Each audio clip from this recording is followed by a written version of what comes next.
Hi, my name is Drew Moore, and we just received the June USDA stocks and acreage report here at 11 a.m. Central Time.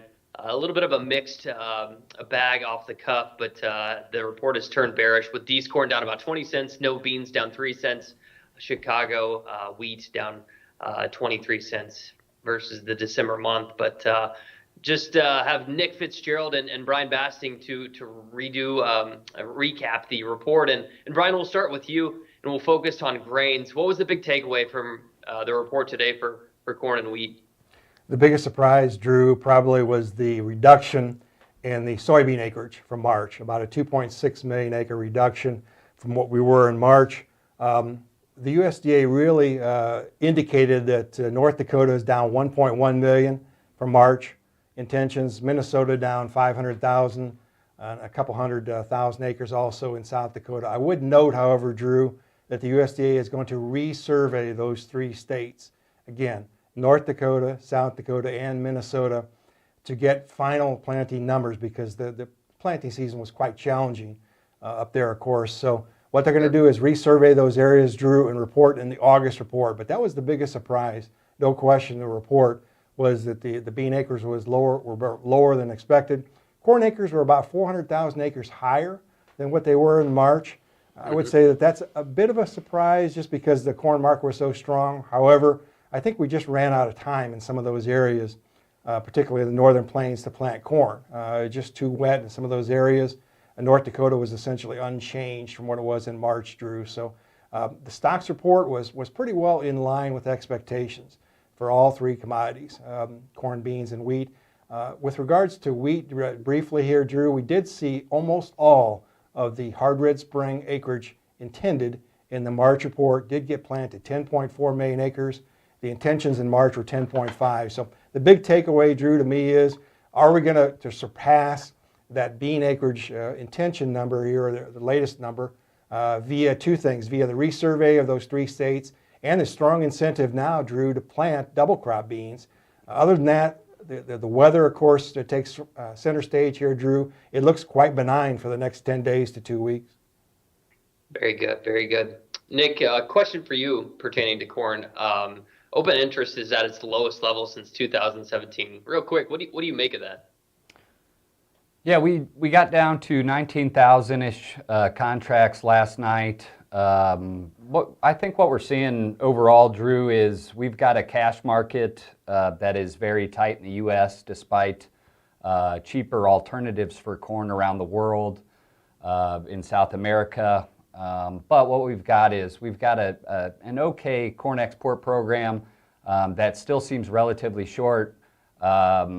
So as we're getting into delivery, we are seeing the July SEP and even the SEP-D squeeze a little to pull out, and as it typically does, causes much pain for the out-of-position, long physical positions in order to feed the export demand and to boot the ethanol demand as well, which has stayed firm. So in summary, I think during the May-July, we probably scared a lot of people with how that reacted from a fundamental standpoint, despite it being a war and unprecedented time where we took out what we thought Ukraine and Russia origins for corn, and the market was able to cover up early. So I think a lot of guys got out of the way, but at the same time, 19,000 open interest, and with a reasonable, what we believe, corn export short left. I think we're in for a couple weeks here of interesting times with the spread in cash until we can fully converge cash and futures versus July during this delivery period. Excellent, excellent. Thank you, Nick. Brian, a question from one of our Canadian clients here. Can you give us some detail in your opinion on how bad or how good the U.S. corn and soybean crop look today, and what that means to final yield estimates? Probably the general comment, Drew, is we're a bit behind in development, lagging in development. And by that I mean, a lot of times here as we approach the 4th of July, we'll see a fair amount of corn across the Midwest shooting tassels and getting ready to pollinate here.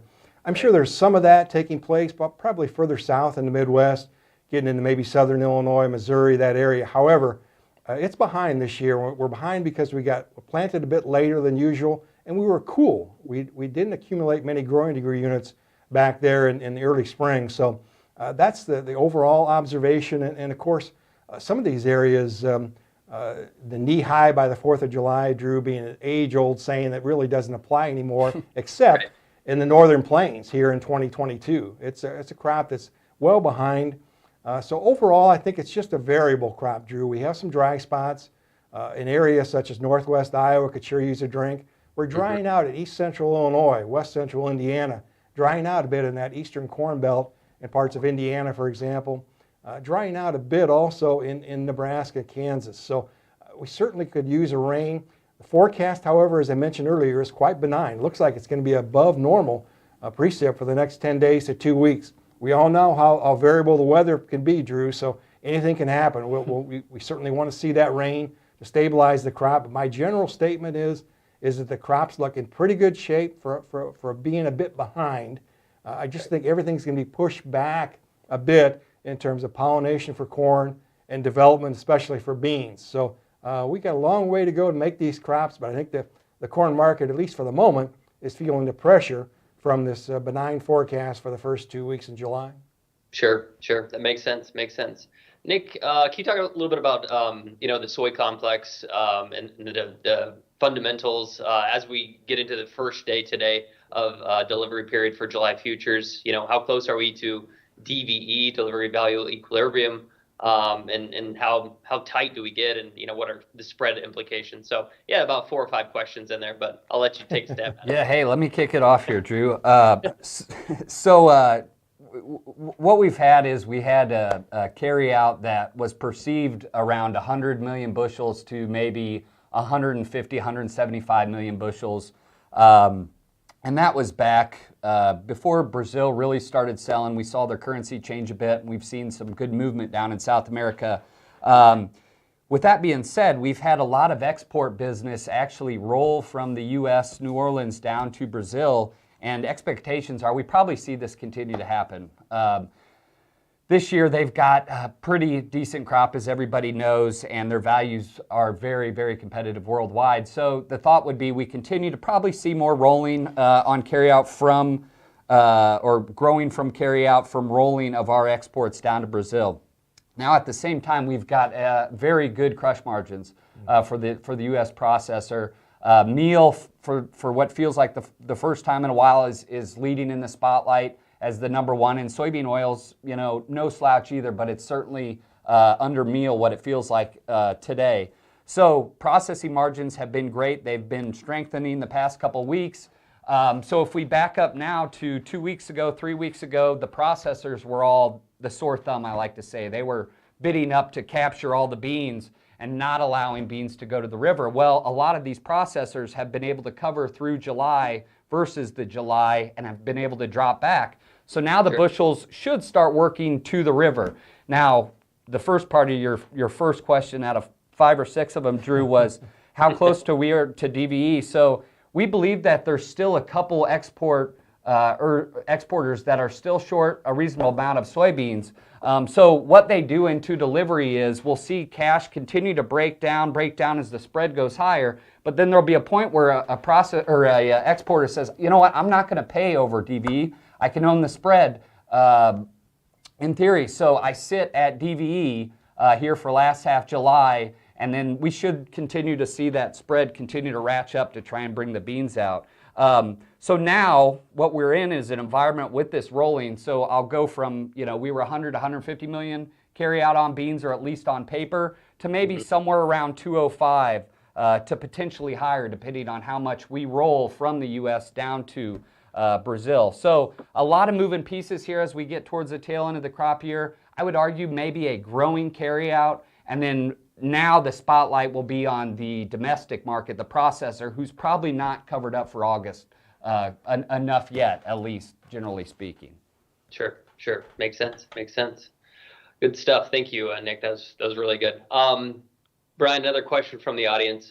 What do you expect to see from foreign demand, grain, soy complex centric as we go into fall? I want to make sure I give Nick some credit here. He did a terrific job, Drew, on 2 points. The first point is foreign demand, looking at Brazil.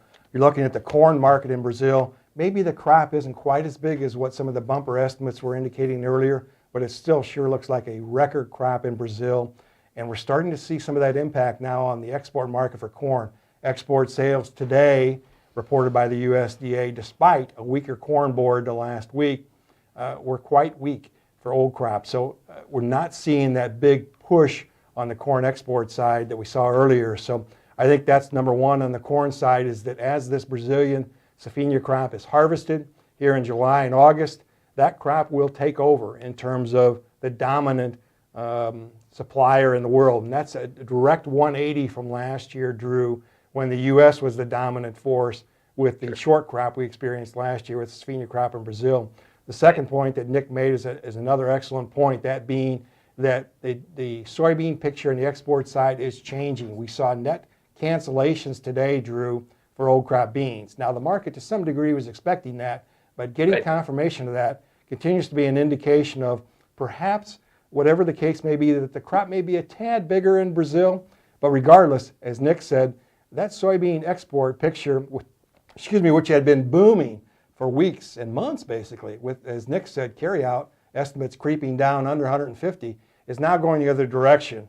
And China is also backing off, Drew, I'd mentioned on the world scene.